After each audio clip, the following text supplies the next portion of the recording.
If you had to live only in the digital world or the physical world, which would you choose? So I think this is actually a question more about what the fidelity of the digital world would be versus the physical world.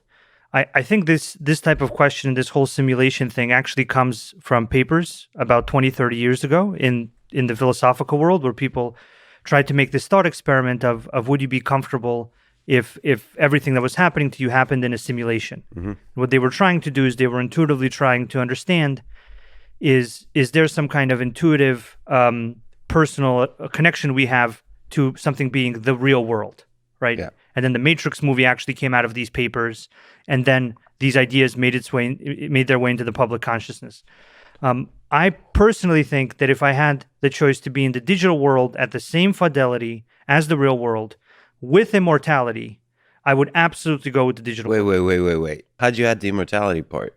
You Well, don't get immortality. if you think about how we would go into the digital world, right, our brain patterns would be mapped Hmm. onto some kind of probably virtual machine, Yeah. right?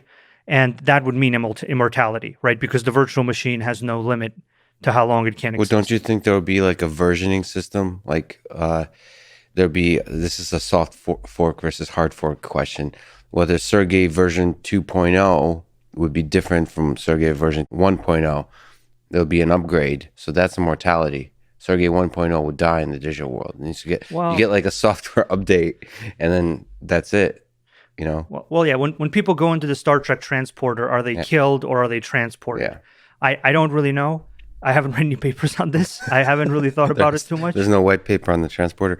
Not at this point. So But what does fidelity mean exactly to you? Is it like strictly so the fidelity of the physics world, the physical world, is maybe now questions of physics, quantum mechanics. What is at the bottom of it all, or do you mean the fidelity of the actual experience, like the it's richness just of the experience? perception. It's just Just perception. the human, but that's limited by human cognitive capabilities.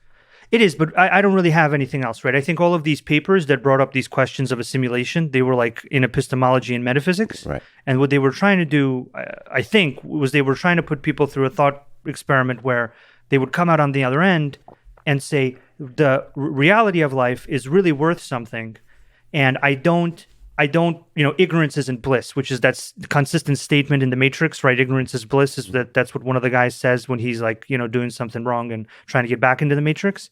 And the question is ignorance bliss? And it's like a different version of that. I think from a perceptual point of view, if my perceptions aren't in any way different, so if fidelity is very good, it doesn't matter. I don't know, right? So if I don't know something, it doesn't really exist, and if it doesn't exist in my perception or my consciousness, then it doesn't exist.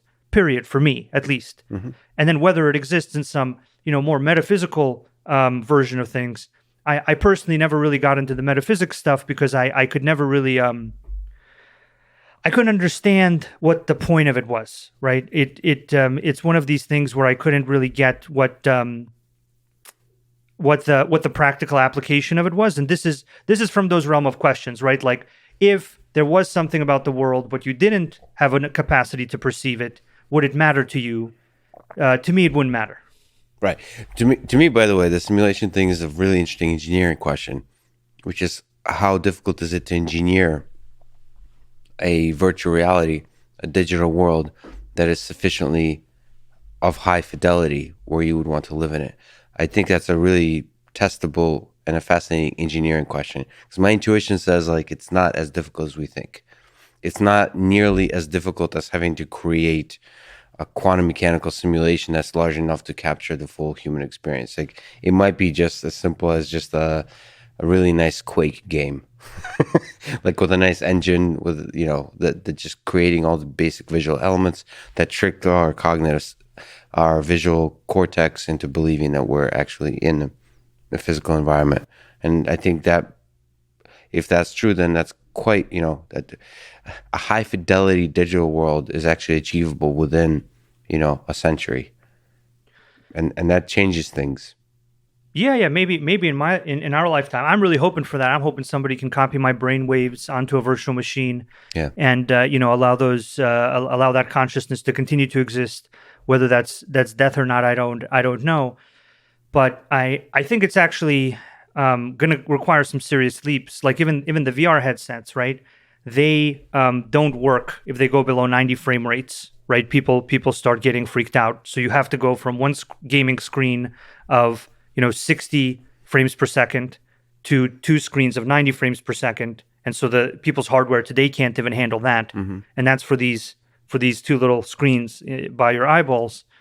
What it's going to take to completely trick my consciousness into not knowing the difference in terms of all the sensory inputs.